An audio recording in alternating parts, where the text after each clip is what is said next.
السلام علیکم ورحمۃ اللہ وبرکاتہ۔ محترم ناظرین، جیسا کہ آپ کو معلوم ہے ہمارا اردو زبان کی تیسری کتاب کا سلسلہ شروع ہو رہا ہے۔ خان صاحب مولوی اسماعیل میرٹھی کی جو کتاب مدارس میں پڑھائی جاتی ہے۔ آج کا ہمارا سبق ہے سبق نمبر 19، کھانا پینا اور سونا۔ تو شروع کرتے ہیں۔ بسم اللہ الرحمن الرحیم۔ سبق نمبر 19، کھانا پینا اور سونا۔ نمبر 1، انسان غذا کی بدولت تازہ و توانا ہوتا اور بڑھتا ہے۔ اس کی خوراک کی خاص چیزیں گیہوں،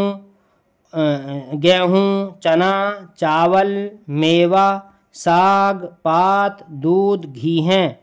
نمبر 2، انسان بخوبی زندہ رہ سکتا ہے اگر حیوانی اور نباتی غذا ملا کر کھاتا رہے۔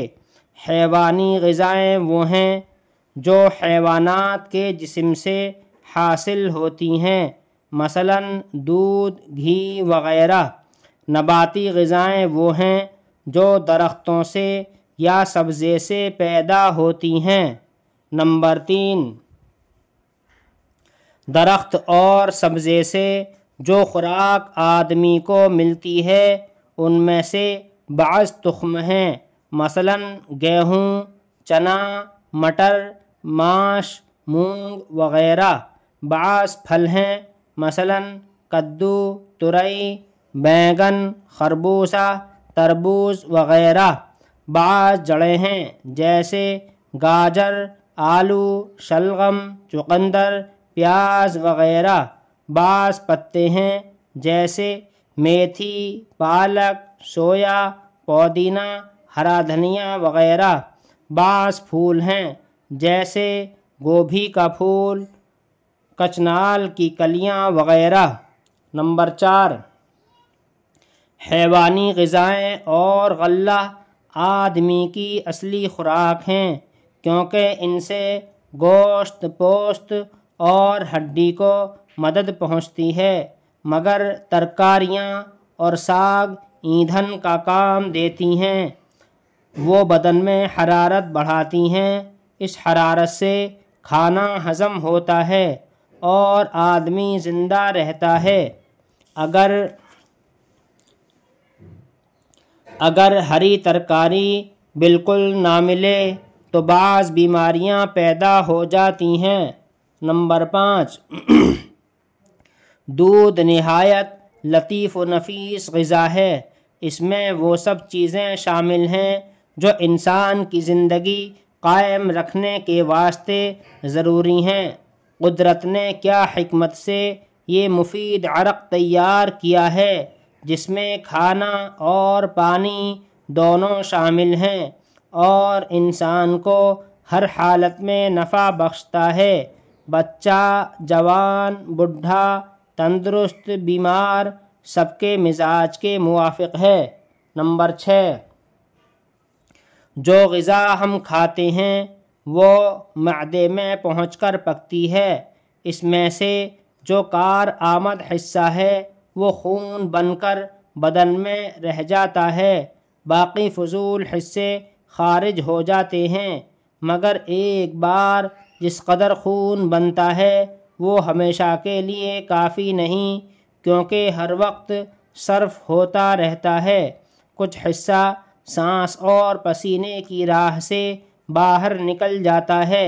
نمبر 7، آدمی کے بدن میں سے کچھ نہ کچھ ہر وقت گھٹتا اور تحلیل ہوتا ہے، اس لیے اس کو تازہ مدد پہنچانے کی ضرورت ہے۔ اس ضرورت کی خبر ہم کو بھوک دیتی ہے، گویا بھوک معدے کی آواز ہے کہ اب مجھ کو غذا پہنچاؤ۔ معدے کو بے اندازہ بھرنا نہ چاہیے کہ اس سے ہضم میں فتور پڑتا ہے، غذا معدے کے اندر سڑ جاتی ہے، اس وقت آدمی سست اور بیمار ہو جاتا ہے۔ نہ کھاؤ اتنا زیادہ کہ ڈال دے بیمار، نہ اتنا کم کہ ہو نہ طاقتی ہی ڈالے مار۔ نمبر 8، پانی بھی انسان کے لیے ضروری چیز ہے۔ بغیر اس کے غذا معدے میں گلتی اور گھلتی نہیں۔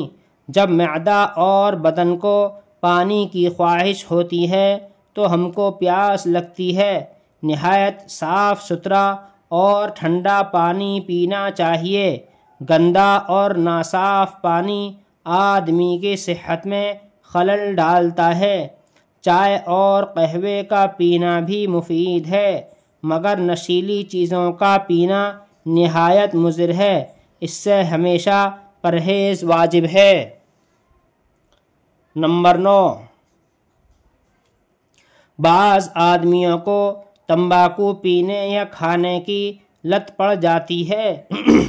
اس سے کچھ فائدہ نہیں، جو دام اس میں صرف ہوتے ہیں وہ محض بیکار جاتے ہیں۔ اس کے علاوہ بڑی مضرت یہ ہے کہ وہ آدمی کے دماغ اور نگاہ کو خراب کرتا ہے۔ خاص کر بچوں کو نہایت احتیاط لازم ہے، کبھی بھول کر حقے کو منہ نہ لگائیں۔ نمبر 10، آدمی کی زندگی کے لیے سونا بھی ایسا ہی ضروری ہے جیسا کہ کھانا اور پینا۔ سونے سے بدن راحت پاتا اور تر و تازہ ہو جاتا ہے۔ اگر راحت میسر نہ آئے تو آدمی مر جائے۔ جوان کی بنسبت بچوں کو سونے کی زیادہ حاجت ہے۔ بچہ جتنا چھوٹا ہوتا ہے اسی قدر زیادہ سوتا ہے۔ سوتے میں ہم اکثر خواب دیکھتے ہیں۔ خواب کیا ہیں؟ وہ ہمارے ہی خیالات ہیں جو اس وقت ہمارے دماغ میں گزرتے ہیں۔ یاد کرو ہجے اور معنی۔ توانا، طاقتور، حیوانی جانوروں سے حاصل ہونے والی غذائیں جیسے دودھ وغیرہ۔ نباتی، سبزے سے حاصل ہونے والی غذائیں۔ تخم، بیج، ہضم ہونا یا ختم ہونا۔ لطف، مہربانی، حکمت، دانائی، عقل مندی۔ تحلیل، گھل جانا۔ فطور، خرابی، مضر، نقصان دینے والی چیزیں۔